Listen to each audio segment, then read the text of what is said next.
Gen Z DMK கூட்டங்களை தமிழ்நாடு முழுக்க ஒருங்கிணைத்து வரும் அன்பானந்தத்தை நள்ளிரவில் கைது செய்ய தாவேகா அரசு முயற்சித்துள்ளது. ஜென்சி டிஎம்கே கூட்டங்களை தமிழ்நாடு முழுக்க ஒருங்கிணைத்து வரும் இளைஞர்களில் ஒருவரான கிருஷ்ணகிரி மாவட்டம் வேப்பனஹள்ளி தொகுதிக்குட்பட்ட போடம்பட்டி கிராமத்தை சேர்ந்த அன்பானந்தம் தீவிரமாக உள்ளார்.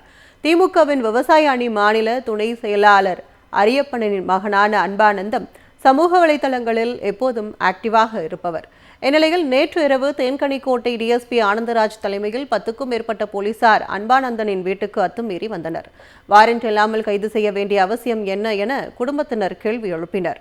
வேப்பனஹள்ளி திமுக எம்எல்ஏ ஸ்ரீனிவாசன் போலீசாரிடம் என்ன வழக்கு, யார் புகார் கொடுத்தது என கேட்டும் பதில் அளிக்காமல் அத்துமீறி அன்பானந்தனின் இல்லத்தை சோதனை செய்தனர். ஜென்சி டிஎம்கே கூட்டங்கள் தமிழ்நாடு முழுவதும் எழுச்சியை ஏற்படுத்தி வரும் நிலையில் அதனை சீர்குலைக்கும் தாவேகா அராஜகத்தை கண்டித்து டிவிகே ஃபெயில்ஸ் என்ற ஹேஷ்டேக் இணையத்தில் வைரலாகி வருகிறது. ஜென்சி டிஎம்கே கூட்டங்களை தமிழ்நாடு முழுக்க ஒருங்கிணைத்து வரும் அன்பானந்தத்தை நள்ளிரவில் கைது செய்ய தாவேகா அரசு முயற்சித்துள்ளது. ஜென்சி டிஎம்கே கூட்டங்களை தமிழ்நாடு முழுக்க ஒருங்கிணைத்து வரும் இளைஞர்களில் ஒருவரான கிருஷ்ணகிரி மாவட்டம் வேப்பனஹள்ளி தொகுதிக்குட்பட்ட போடம்பட்டி கிராமத்தை சேர்ந்த அன்பானந்தம் தீவிரமாக உள்ளார்.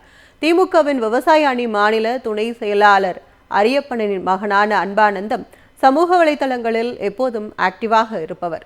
இந்நிலையில் நேற்று இரவு தேன்கனிக்கோட்டை டிஎஸ்பி ஆனந்தராஜ் தலைமையில் 10க்கும் மேற்பட்ட போலீசார் அன்பானந்தனின் வீட்டுக்கு அத்துமீறி வந்தனர்.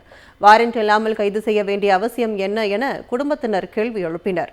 வேப்பனஹள்ளி திமுக எம்எல்ஏ ஸ்ரீனிவாசன் போலீசாரிடம் என்ன வழக்கு, யார் புகார் கொடுத்தது என கேட்டும் பதில் அளிக்காமல் அத்துமீறி அன்பானந்தனின் இல்லத்தை சோதனை செய்தனர்.